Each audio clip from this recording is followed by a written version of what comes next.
Hey there, what's going on? Not much is going on with me. I just had a really good day. Sometimes it's funny what makes a good day. Today was just relaxed. And I think everyone needs that every once in a while, right? So, anyway, I am starting today. I'm going to start reading on page 135 at, the third paragraph. We move in together the summer after he graduates. His parents do not know. We live in a tiny one-bedroom apartment. He works on a road crew for the city, and I am doing odd jobs to pay our bills. I am determined to help him find a better job. Every week, I dial the memorized number to the Construction Engineering Management Department at Oregon State and ask if they know anyone who is hiring for a position that Scott would be qualified for. After weeks of calling for him and getting to know the office staff, I finally strike pay dirt. There's a company looking for a recent grad, but they would need someone in Pittsburgh before coming to Portland and then maybe to Boston. We are excited about the opportunity and to be able to live in another part of the country for a while. The idea is also easy to accept, knowing we will probably come back. He looks to me for guidance as to what to do, and my response is to go for it. They would be lucky to have you. In a fury, our fork in the road starts us on a new journey. He accepts the job, and within a month, we pack a 1970 GMC truck and pile everything we own in a small U-Haul to begin our cross-country trek. The world seems to lie in the palm of our hands. We are young, have our whole lives ahead of us, and nothing to hold us back. Interstate 80 takes us directly across the U.S. to Pennsylvania. Two wide-eyed young adults with a recliner, concrete block shelves, a full-size bed, 13-inch TV, and clothes. Our Don Henley cassette blasts, I can tell you about my love for you will still be strong after the boys of summer will be gone. Today, the memory evokes the freedom of leaving my past behind and starting a new life with the man who professes his love for me. It is the journey to exposure, freedom, living life fully, learning new smells, new accents, food, cultures, love, and experiences unimaginable in Oregon.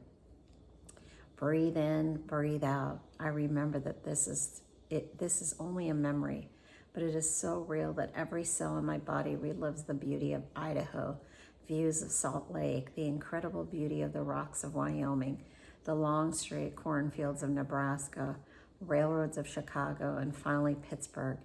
The hand that held mine as I sat in the middle of the truck and the loving eyes staring at mine through straightaways create a visceral response.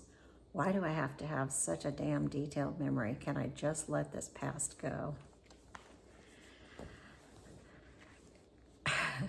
It's hard to let go of those kind of past memories, I think, because they're sort of like walking into another world, another totally different life. It's just like when I came from Calcutta, and came to Oregon. You can't forget something that remarkable.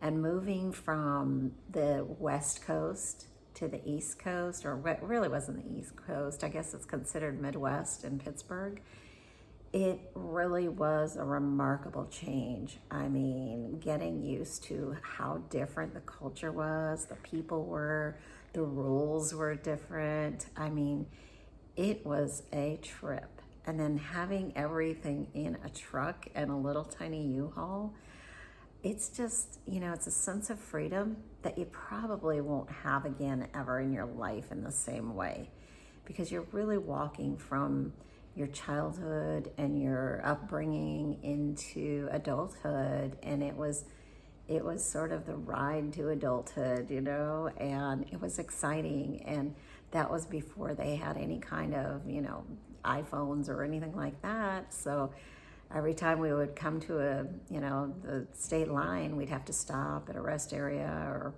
welcome center, I guess is what it was. And we would get maps and plot out where we were going. And it's just so funny to think of two young kids with nothing, just in an old pickup truck with a little tiny, you know, little tiny U-Haul behind them.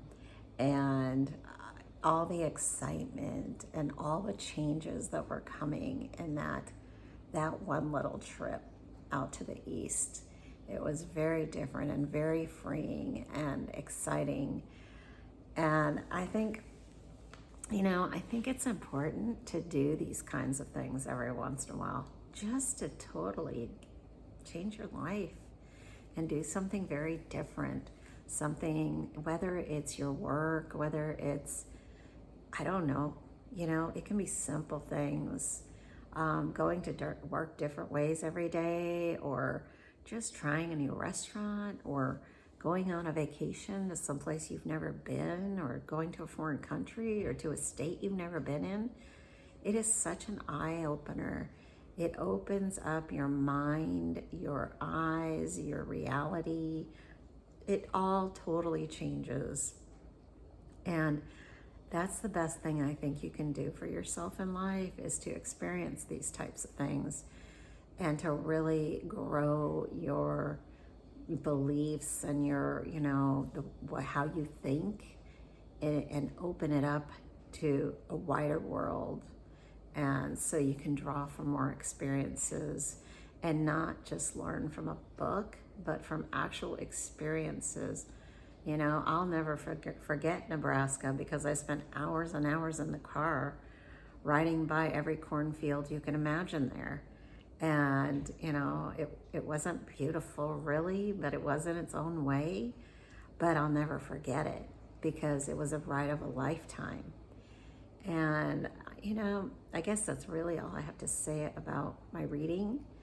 But what I would say is, if you can do something every day that maybe is not quite how you did it the day before, something simple, whether it's the way you eat dinner, you light candles for a change, or whether it's the way you go to work, or whether it's try a new drink, or try a food that you've never tried before, or maybe look into a vacation to a place where you've never ever thought to go.